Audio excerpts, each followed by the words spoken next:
हमारे गुरु महादेव की चरणों में जुड़ के देखे। हमारे गुरु बहुत दयालु हैं, हमारे गुरु को हमेशा दया करते हैं और उनकी हमेशा कृपा भी रहती है। तो आइए हमारे भजन के माध्यम से उनसे जुड़ाव करें।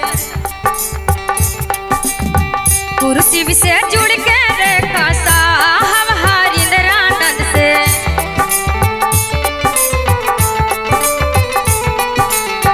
गुरु शिव से जुड़ के देखा साहब हरिंद्रानंद, साहब हरिंद्रानंद से ताया रहेले गुरु के हरदम, भैया जुड़ के रहिया कृपा रहेले साहब के हरदम, दीदी जुड़ के रहिया।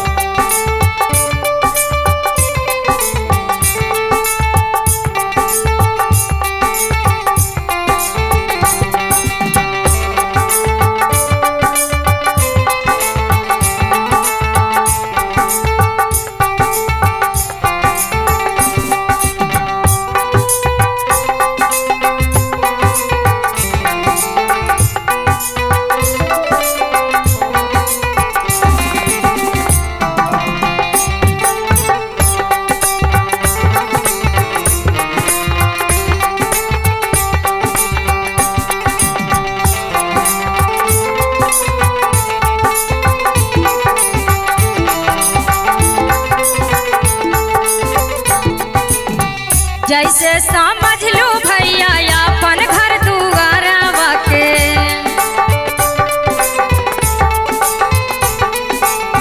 जैसे समझ लो दीदी अपन घर दुआरा के, अपन घर दुआरा के, और सही समझिया गुरुवर हमार, भैया जुड़ के रहिया, और सही समझिया गुरुवर हमार, दीदी जुड़ के रहिया।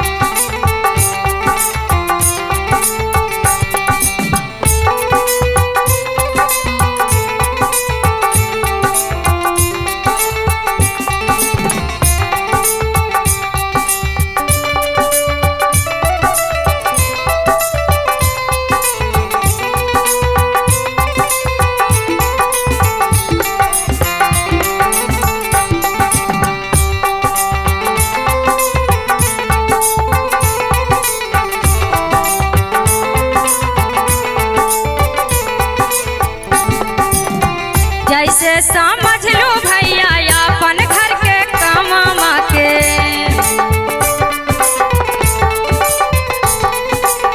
जैसे समझ लो दीदी अपन घर के कामा के, अपन घर के कामा के, और सही समझिया चर्चा हमार, भैया जुड़ के रहिया, सही समझिया चर्चा